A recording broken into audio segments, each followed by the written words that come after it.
अनु बेटा, मैं तुम्हारे घर आना चाहती हूँ। यह बात सिर्फ तुम्हारे और मेरे बीच ही रहनी चाहिए। किसी को भी इसके बारे में पता नहीं चलना चाहिए, खासकर आर्य को नहीं। अनु पहले तो हैरान रह जाती है कि माँ अचानक उससे छुपकर क्यों मिलना चाहती है, लेकिन वह उनकी बात मान जाती है।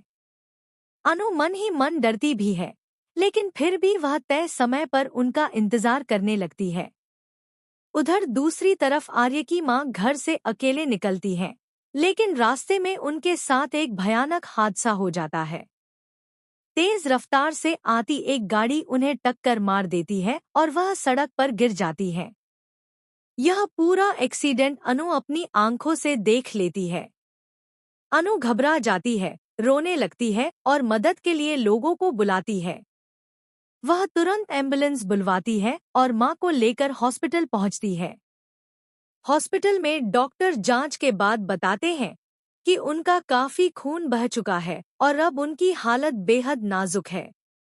डॉक्टर साफ कह देते हैं कि अगर 2 घंटे के अंदर ओ नेगेटिव ब्लड का इंतजाम नहीं हुआ तो उनकी जान नहीं बच पाएगी।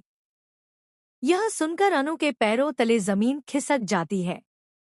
वह तुरंत डॉक्टर से कहती है कि माँ को बचाने के लिए जितना खून चाहिए आप मुझसे ले लीजिए, चाहे मेरी आखिरी बूंद क्यों न देनी पड़े।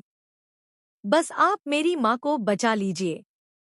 इसी बीच आर्य और बाकी घरवाले भी हॉस्पिटल पहुंच जाते हैं।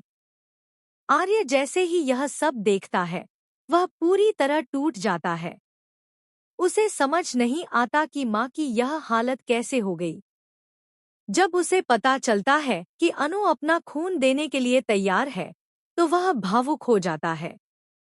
डॉक्टर अनु को तुरंत ब्लड डोनेशन रूम में ले जाते हैं।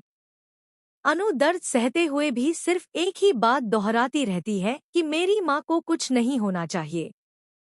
खून देने के बाद अनु की हालत भी थोड़ी कमजोर हो जाती है, लेकिन उसके चेहरे पर बस एक ही दुआ होती है कि माँ बच जाएं। बाहर आर्य बेसब्री से ऑपरेशन थिएटर के बाहर टहल रहा होता है। वह खुद को दोष देने लगता है कि अगर उसने माँ को अकेले जाने से रोका होता तो यह हादसा नहीं होता। कुछ देर बाद डॉक्टर बाहर आते हैं और बताते हैं कि ऑपरेशन अभी भी चल रहा है, लेकिन अनु के खून की वजह से अब थोड़ी उम्मीद बनी है। यह सुनकर सभी राहत की सांस लेते हैं।